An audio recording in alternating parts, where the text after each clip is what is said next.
Welcome to this special presentation of the unabridged audiobook of Afterlife, a Raney Daye Investigation, on the Bedtime Stories for Insomniacs fiction podcast.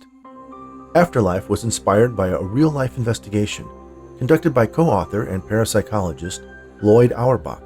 That was the case that made him believe in ghosts. Although Afterlife is book 2 in the series, you can enjoy it as a standalone story. However, you'll likely also want to listen to Near Death, the novel that introduces Dr. Jennifer Daye, anthropology professor and parapsychologist, to her skeptical partner, former police detective Nate Raney.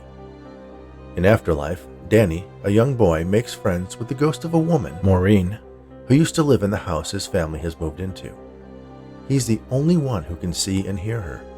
Maureen died 15 years earlier, trying to make her escape from a botched bank robbery, at which time she hid millions of dollars in cash and valuables. Unfortunately, she can't remember where. But that's not going to stop her old partners from doing everything they can to find their long-lost treasure, no matter what the cost. If you enjoyed this free presentation, I hope you'll take a minute to post a review on Amazon, Audible, and Goodreads, as well as your favorite podcast app. And don't forget to listen to Near Death, along with my weekly short stories, here on Bedtime Stories for Insomniacs. And now, Part 9 of Afterlife, a Raney Daye Investigation, by Rich Hosick, Arnold Rudnick, and Lloyd Auerbach. Chapter 31. Marcia pulled into the grocery store parking lot and checked her watch. She hadn't planned on making a food run, but it occurred to her as she and Greg were making breakfast for the kids that they really didn't have anything to offer Dr. Daye and her staff when they came over this afternoon. So she left the kids with Greg and headed into town to stock up on some fresh fruit, maybe some cheese and crackers, and soft drinks and coffee. The market was one of the big chain stores. She usually preferred the organic market on the other side of town, but she was pressed for time. She walked in, grabbed a cart, and pushed it straight toward the produce. A man in a police uniform, carrying a sack in one hand and a Diet Coke in the other, eyed her as she walked by. Marcia noticed him watching her. He looked familiar. She started selecting apples and pears and grabbed a bag of the mini oranges the kids liked. "Mrs. Foreman?" a voice asked. Marcia turned around and saw the policeman standing just behind her. She smiled, digging through her memory for his name. He extended a hand. "Liam McDonald. We met when you were working on the department website." The face and situation registered in Marcia's mind, but not the name. She had gotten the contract to revamp the Danville PD site shortly after they had moved to town. Liam was one of the officers there who knew a little about everything. Her interactions with him were brief and unmemorable. She couldn't even recall if he had ever told her his name. "Officer McDonald, of course. It's nice to see you again." "I hope I'm not bothering you," he said. "Well, I'm kind of on an emergency shopping trip," she told him. "Oh," Liam replied, reconsidering whether this was the right time and place to engage Mrs. Foreman. But he and Dale needed to know what was going on with them. Had they found the money, or some clue? Why was that detective snooping around and asking questions about the house? He decided to take an indirect approach. "Well, I won't keep you. I was just curious why there was a detective at the station the other day asking questions about you." Marcia suddenly lost interest in the produce. "About me?" "Well, not you specifically, but your family. He said his name was Raney." Marcia thought back to the website she and Greg had visited when they had initially reached out to Dr. Daye. She remembered that name was part of it somehow. Of course, it was the thing that Greg used to sell her on reaching out to the parapsychologist. She worked with a private detective who was an ex-cop, and his name was Raney. She didn't know if she should feel offended or reassured that he was checking up on them. "I think I know what that's about," she told him. "Anything I can help with? I mean, if you want me to look into him, find out." "No, that's not necessary. It's someone my husband and I reached out to. We've been having a bit of a situation at the house." "I hope it's nothing bad." "No, it's just—" Marcia considered whether she should say anything else, but decided it might be better to reassure Officer McDonald that it was nothing he needed to worry about. "It's kind of a personal matter. My son, Danny, has been, well, his best friend is a ghost," she said. The expression on his face was pure surprise. Whatever he thought she was going to say, this was the farthest thing from it. "Oh," was the first word out of his mouth. You mean like Casper? Marcia laughed. Kind of. But instead of a little boy ghost, he's made friends with a grown woman. Well, that's interesting, Liam replied. I'm at a bit of a loss as to what that has to do with the detective from San Francisco. He works with a parapsychologist. A what? Dr. Daye. She's an expert on ghosts and hauntings and stuff like that. Detective Raney apparently gives the cases a skeptic's point of view. My husband is convinced it's really a ghost, but I'm not so sure. What do you think it is? She shrugged. Just an imaginary friend. He found a box of photos in the attic, and maybe he just made her up. Imagined what it would be like to know her. He has friends at school, but we live so far out of town, he doesn't see them a lot. I'm sure that's what it is, Liam said. The doctor and some people from her staff are coming over today. I have to do a little last-minute shopping so they don't think I'm a rude hostess. Marcia glanced down at her watch, then offered a hasty goodbye. Nice to see you again, Officer McDonald, but I've really got to get going. I'll tell Maureen you said hello, she added, as a joke. She grabbed her cart and started to push it toward the deli counter. Did you say Maureen? Liam asked. Marcia answered as she walked away. Yes, that's the name of Danny's friend, she replied, offering him an embarrassed smile. See you around, officer. Liam stood completely still. Maureen. He slipped the bottle of Diet Coke into his bag, pulled out his phone, and tapped on one of his recent calls. When the party on the other side answered, Liam said, Dale, we need to talk. Chapter 32. Maureen stood on the front porch of the house. She looked out at the orchard across the road. She hadn't really paid it any attention until now. The trees had just been planted by an almond grower a few years before the robbery, and now they were 20 feet tall. In the house, Greg and the kids were getting ready for the guests, while Marcia had gone off to run some errands. She knew if she was going to attempt her plan, she would have to do it now. Even though she had spent time outside the house, in the yard, and on the porch, she hadn't dared make her way to the road. But today, she needed to go much further than that. Would she be able to leave? Would she be able to return? Maureen thought back to the robbery. She thought about the bank and the counter where she worked as a teller. Then she closed her eyes. When she opened them, she was standing there, in the bank, not behind the counter, but in the middle of the lobby, the exact point she was thinking of just a second ago. She looked around. The bank was busier than she remembered it. The tellers had mostly been replaced by automated terminals, and people stood in line in front of them, impatiently looking at the tiny video screens that Maureen knew now, from watching Marcia and Greg, were their phones. It amazed her that they could play games and watch videos on them. No one noticed her. She had wondered if there were other people like Danny, who could see and hear her, but it was becoming more apparent that what they had was unique. She was deciphering the rules of being a ghost as she went along. So far she knew that she could change her clothes just by imagining herself wearing something different, and likewise, she didn't need to walk from one place to another. She could just see herself in a different location, and she was there. Traveling to the bank was a test of just how far she could take that ability. But it was a place she knew, a place she had a connection with. Could she go somewhere she hadn't been before? At the same time, how was she able to see? Why was her interaction with the world so one way? She could see the people around her, but they couldn't see her. She could see the things around her, but couldn't touch them. She felt like she had to shake the notion that she was using her eyes to see.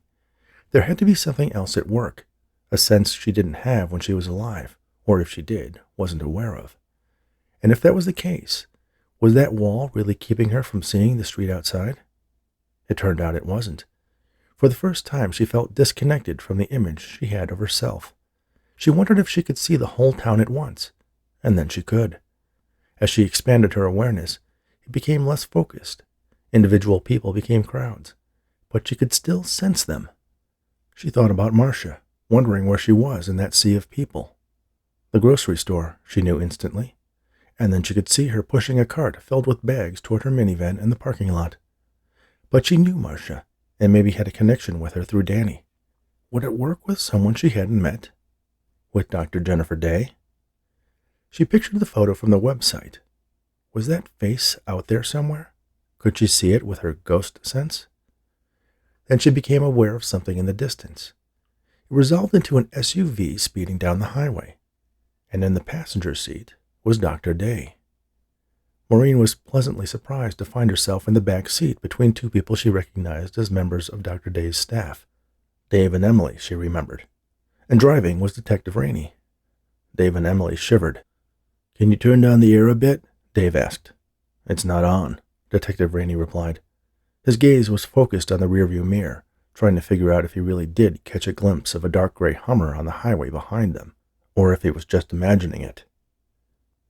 "You haven't answered my question," Dr. Daye said, continuing a conversation they were having before Maureen joined them. "What? Will I be open to the possibility that the boy's actually talking to a ghost?" "I believe I used the word apparition." "It's just not the first explanation I jumped to, or the second," he thought for a moment, "or 10th. "Well, I don't buy your theory that he found some diary and is making the whole thing up. He's 10. Detective Raney nodded. "So, what you're telling me is that you're not open to the idea that kids sometimes go to great lengths to get attention." "If he wanted attention, he could have just set the house on fire," Emily said in a dry monotone. "That worked for me." Jennifer and Dave looked at her curious. "Kidding," she said in the same flat voice. "Look," the detective said with an authoritative tone, "I've seen kids who are not much older than 10 who are running some pretty sophisticated rackets in their schools, selling drugs, stealing phones. This isn't some disadvantaged youth trying to survive on the streets. He's a normal suburban 5th grader," Dr. Daye said to him. "I'm just pointing out that kids are smarter than we give them credit for sometimes," he replied. "Danny is certainly pretty smart," Maureen thought, "but he's not lying about me." Dave chimed in from the back seat. "According to his dad, Danny has a lot of details of her life, cultural references that he would have no exposure to." "Maybe he's watching reruns of Seinfeld," Detective Raney suggested. "All the 10-year-old boys I know are watching Rick and Morty," Emily droned. "You know 10-year-old boys?" Dave asked. "Cousins," she explained.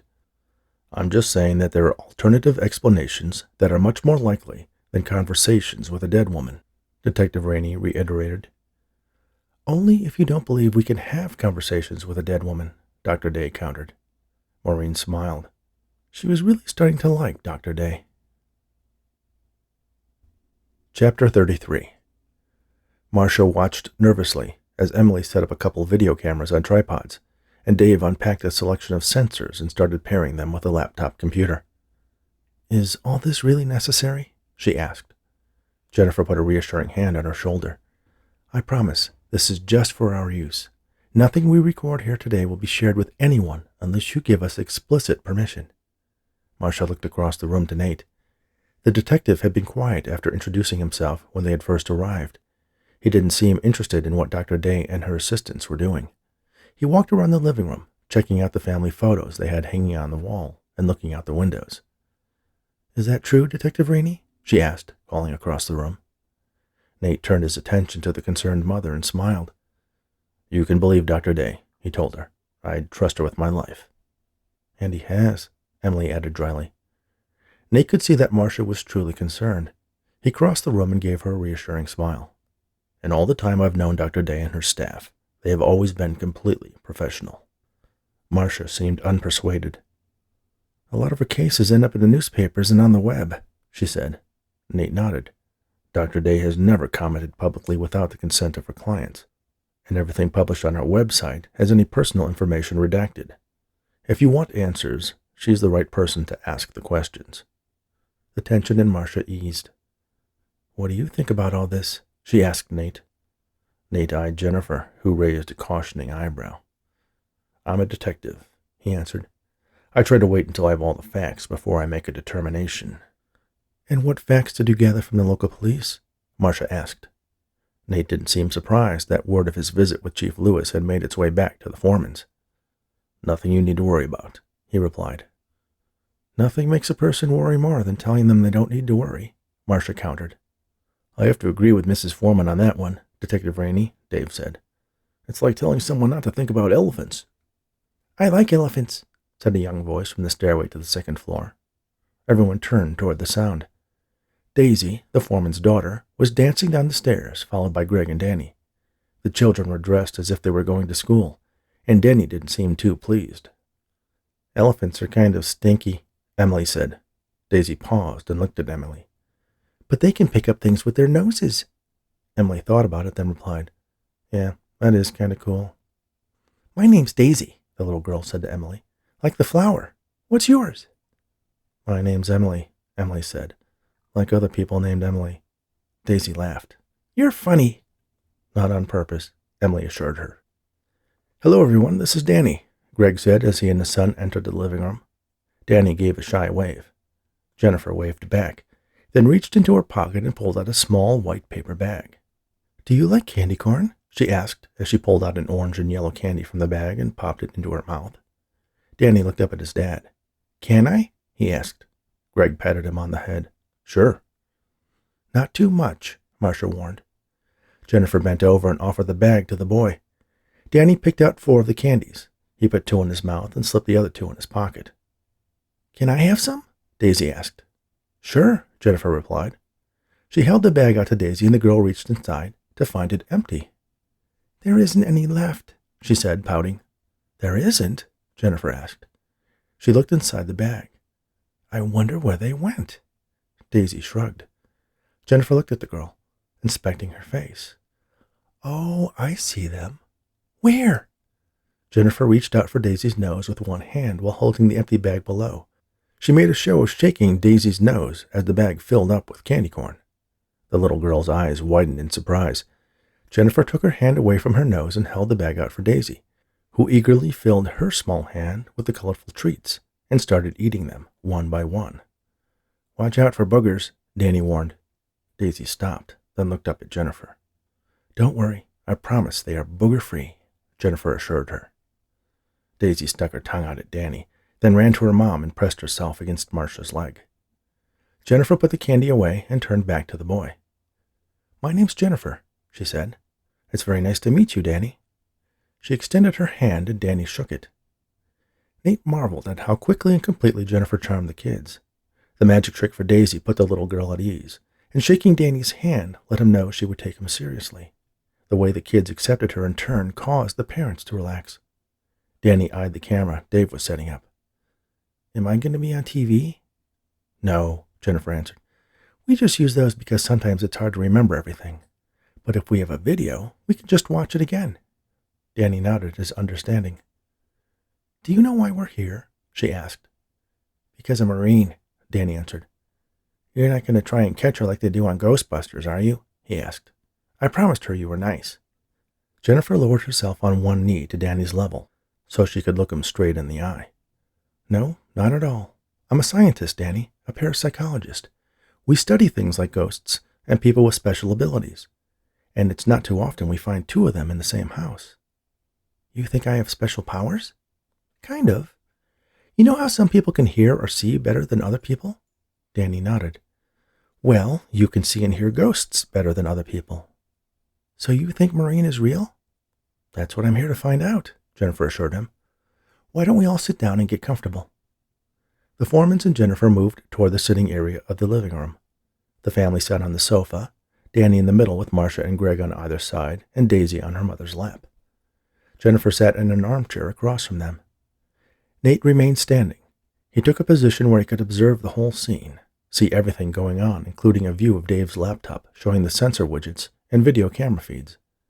He didn't really think that this was some elaborate setup by the Foremans to get attention, but he didn't want to miss anything in case he was wrong. Emily took a seat on a chair against one wall behind Jennifer. She looked disinterested and bored, but used that as a cover to be hyper-observant. The undergrad was much smarter than anyone except Nate and Jennifer gave her credit for, and she used that to her advantage. Her low-key attitude gave her a kind of social invisibility, and sometimes people said and did things around her without realizing she was there. Nate knew cops that adopted a similar strategy. Dave finished double-checking that everything was working and recording, then picked up the laptop and walked over to join Jennifer and the family, heading for another empty chair. Danny followed Dave, and when he saw where he was headed, his eyes grew wider. Jennifer noticed Danny's reaction to Dave. Dave, hold on a second, she said to her assistant, just before he sat in the chair. What's wrong? Dave asked. Jennifer smiled at Danny. She's here, isn't she? Yes, Danny answered. And she's sitting in that chair that Dave was going to sit in. Danny nodded and looked over at the empty chair. Dave took a step back and spied a love seat. "I'll just go sit over there," he said. "Has she been here the whole time?" Jennifer asked.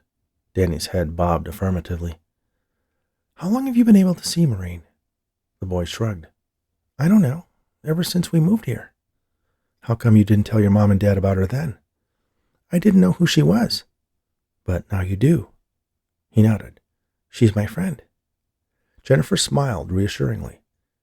"Does Maureen have a last name?" "I guess so. Everyone does. But she never told me what it is." "Can she tell you now?" Danny looked over at the chair, but didn't get a response. "Tell you what, let's play a game. I'll try to guess, and you tell me when Maureen says I have it right." "Is it Smith? Jones?" Danny shook his head. "No." "Anderson? Snodgrass? Huffalump?" Daisy giggled at the last one. Danny shook his head again. "Everly? Johnson? Flynn?" Danny's attention was drawn to the chair. "Everly," he confirmed. Jennifer cast a glance in Nate's direction. He avoided returning her gaze. "Danny, do you watch the news with your parents?" Nate asked. "Sometimes," Danny admitted. Nate looked at Jennifer. Her glare was decidedly scolding now. "Maureen says she saw a picture of herself on the news." Jennifer returned her focus to Danny. "You can hear Maureen too?" she asked. "Yeah, but it's not the same way I can hear you. It's kind of inside my head instead of in my ears." Then he turned toward Nate. "I don't watch reruns of Seinfeld," he added. Nate remembered back to the car ride when he suggested that Danny might be getting some of the cultural references he attributed to Maureen from old television shows. He shot a look at Dave, who appeared surprised by the revelation. Emily and Jennifer didn't betray their reactions if they had any. Danny turned toward Maureen's chair. "It's a cartoon about a weird family that travels through time and space, but it's mostly for grown-ups." "What is, dear?" Marcia asked. "I was just telling Maureen what Rick and Morty was," Danny explained. Emily and Dave exchanged a look. "Why did she ask you that?" Jennifer asked him. "She heard you guys talking in your car when you were coming here. She wanted to make sure you weren't going to try and trick her." "How did she know who we were?" Nate asked. "That's actually a good question," Emily added. Danny bowed his head. "It's okay, Danny," Greg said. "You can tell us." "You won't be mad?" he asked, looking sheepishly at his mother. "Of course not," Marcia assured him. Danny looked down at his shoes.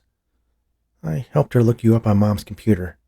He instantly looked to his mother, expecting her to be angry, but she only smiled. "It's okay, Danny," she promised him. "Danny, does Maureen know she's a ghost?" Jennifer asked. He nodded. "She figured it out." "What does she look like?" Danny shrugged. "A lady, like you." "What color is her hair? Can you tell me what she's wearing?" "Her hair is darker and shorter." He looked at the chair. "She's wearing blue jeans and a lumberjack shirt." "Is that what she always wears?" "No, sometimes she has a dress on or wears a t-shirt." "And she used to live in this house?" "She still does. She uses our guest room." "More like a ghost room," Dave whispered to Nate. Jennifer ignored the comment. "Do you see her all the time?" "Only when she's with me," Danny answered. "So she's not with you all the time?" Marcia asked. Danny shook his head. Marcia breathed a sigh of relief. "Can you ask her what she does when she's not with you?" Jennifer asked the boy. Danny turned his head toward the chair for a long moment, then looked back to Jennifer. "She says most of the time she doesn't do anything. The time just sort of disappears. But if she wants to, she's figured out how to go other places. Like our car." Danny listened again to his invisible friend. "Yeah, she said that wasn't as hard as she thought it would be. At first she thought she could only move around the house. But when she wants to go somewhere, she just thinks of that place and she's there. When she thought of your picture and your friends, she just found you." Jennifer took in the information from Danny. If it was true, it explained a few things that had always puzzled her about how some spirits were able to be present in different locations. "Does she know why she hasn't moved on?" Danny seemed confused. "What does that mean?" Then he turned again to the empty chair. "Oh, do you mean why she hasn't gone to heaven?" Jennifer nodded. Danny seemed sad. "She's not sure. She can't remember some stuff and is afraid she might go to the other place." "Smart move," Emily said quietly. "What does she remember?" Jennifer asked. Danny listened for a minute. She remembers growing up in this house. She remembers that she died here. And she remembers that she did something bad. He looked at the empty chair. She says she thinks she robbed a bank. Jennifer smiled at Danny, then looked sidelong over at Nate. Like the bank robbery they've been talking about on television lately, Nate asked. I don't know. I only get to watch an hour a day, and I like the Disney Channel. But you hear the news when your parents watch it, right? Nate asked. Marcia looked at Nate, glaring at him protectively. Danny is not a liar, she insisted. I'm sure he's not, Nate said. Greg gave Danny a reassuring pat on his head, then looked at Jennifer. Do you think it's her? I mean, who else could it be? That's what we're here to find out, Jennifer said. What more proof do you need? Greg asked. Jennifer took in a breath. In matters like this, when we don't have anyone to confirm Maureen's presence and verify what Danny's telling us, we can only record what he says and look for confirmation of what she tells him afterwards. She already told you what she heard you talking about during your drive here. Isn't that confirmation? Greg asked. It's very convincing, Jennifer admitted. But unfortunately, it wasn't under any controlled circumstances. Danny may have overheard something, a conversation among my team members. Nate looked at Jennifer, surprised that she wasn't jumping at the opportunity to rub that little revelation Danny had dumped on them in his face. Out of the corner of her eye, Jennifer saw Dave suddenly sit up straight, his eyes wide open. He shivered. Danny, where's Maureen right now? She asked. Danny looked over at the empty chair, then at Dave. He giggled. What do you see? Greg asked. She's dancing around Dave, moving through him. It's funny. Dave held perfectly still. Please ask her to stop, he asked. Danny passed his gaze across the room as if watching someone walking around. Emily felt a chill on the back of her neck. Something tickled Jennifer's ear. Danny looked at Nate. The detective was looking right at him, smiling confidently. Do you feel anything? Dave asked Nate. Nate shook his head. He already has ice in his veins, Emily said. What just happened, Danny? Jennifer asked. Maureen walked through the weird girl, then touched your ear, and now she's standing next to the policeman. She says there's something about him that's different, that he's more like her than anyone else she has met. Freaky, Emily said in her low monotone. What does that mean? Greg asked. Jennifer looked at Nate, expecting him to admonish her not to reveal her theories about his near-death experience. But he gave an amused smile instead. She took that as permission to share his story. Detective Raney was in a situation 6 months ago where he was shot and had died for a short period until the doctors revived him. Everyone looked toward Nate. Can you see her? Greg asked. Nate shook his head. No, I don't see anything except for the living people in this room. I don't feel a chill in the air or the hairs going up on the back of my neck. This is why we call him Detective Buzzkill, Emily droned. Why would Maureen say that to Danny? Greg asked Jennifer. Danny wouldn't know anything about Detective Raney's past. Isn't that proof? It's nothing, Nate answered before Jennifer could speak. You could interpret that 100 different ways. He's right, Jennifer said. No one thing that's happened is in itself proof. But added up together? Greg suggested. Jennifer shrugged. I'd like for Danny to ask Maureen to show us around, take us to the places in the house that have meaning to her, that have triggered memories of her past. I don't know, Marcia said. I don't feel comfortable asking him to do too much of whatever this is. Maybe another time. It's okay, Mom, Danny said, smiling at Marcia. I want to, and Maureen says she likes Dr. Daye. We'll keep it short, Jennifer promised. Danny and Greg both looked to Marcia, pleading. All right, she finally relented. But there was something bothering her, a nagging thought in the back of her mind, something she hoped she could find an opportunity to talk to Detective Raney about before he left. Chapter 34. Dale stepped out of the house into the afternoon sun. Standing on the sidewalk, hands in his uniform pockets, was Liam. Okay, what? Dale asked. Liam walked toward Dale and joined him on the front porch. They sat in a pair of wicker chairs off to one side. Liam spoke in a low, conspiratorial voice. I ran into the mother from the family that moved into your old place. So? They hired some psychic to check it out. Apparently the little boy sees dead people. Dale swallowed. A feeling overcame him. like a long-forgotten premonition that suddenly came true. Liam, seeing the reaction in Dale, continued. Supposedly, the kid has made friends with a ghost named Maureen. Dale felt suddenly dizzy. That was impossible. There are no such things as ghosts, he said. Liam shrugged. Maybe. But what if she is there? What if we don't need to wander the back trails around here for months, maybe years, looking for the loot that Maureen hid? Dale closed his eyes. Could it be true? Could he speak with Maureen again? Tell her how sorry he was that he got her mixed up in that crazy heist. Sorry that he got her killed, and all her dreams of growing old together, with children and grandchildren, would never come true.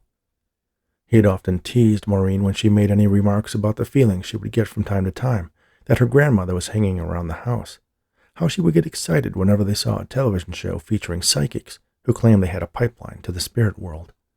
His own mother had been a die-hard believer and even claimed she had what she called the second sight, the ability to sense the future, though to be honest, most of her predictions were vague and general. But when he had first brought Maureen home to meet her, she had told him she would become the love of his life. Of course, he knew that already, but to hear it from his mother with more surety than he had ever gleaned from any of her predictions cemented his love for her.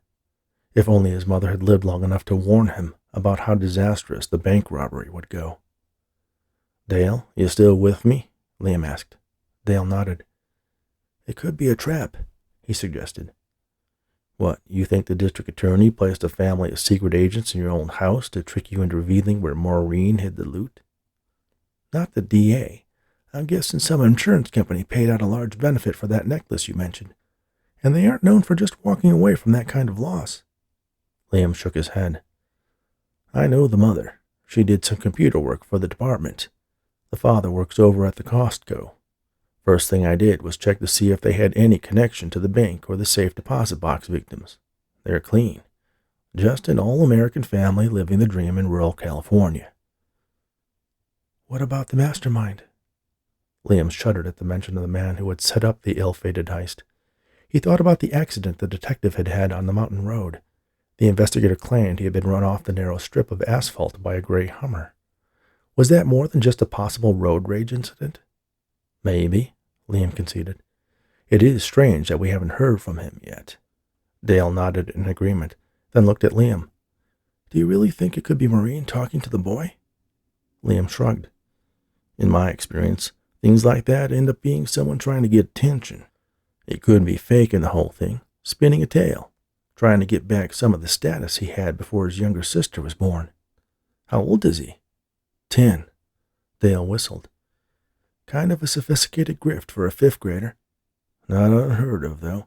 All kinds of crazy stuff going around the internet these days. Probably a couple dozen YouTube videos alone on how to pull that kind of scam. And I thought 15 years in prison may be a cynic, Dale said. Sometimes I think you're the one who had it easy. I've been looking for that stash and plugging away in this 2-bit town when I should be living it up on a Caribbean island, Liam replied. Let me ask you. You knew her best. Do you think it's possible? Dale thought for a moment. She did believe in all that afterlife stuff, and if anyone would have the sheer stubbornness to stick around, it would be Maureen. Liam nodded.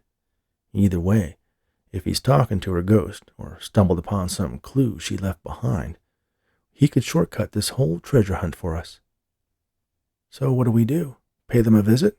Get the kid to convince Maureen to tell us where she stashed the bag? Dale asked.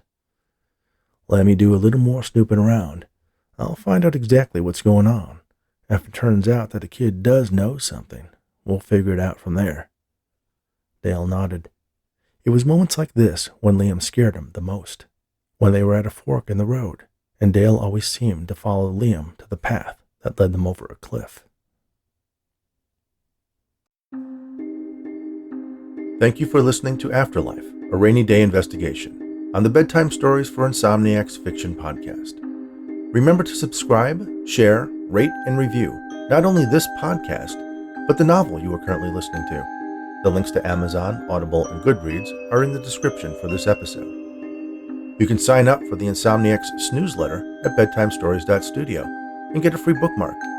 And if you want to know more about the Rainy Day Investigations paranormal mystery book series, visit raneyanddaye.com. That's RANEYANDDAYE.com.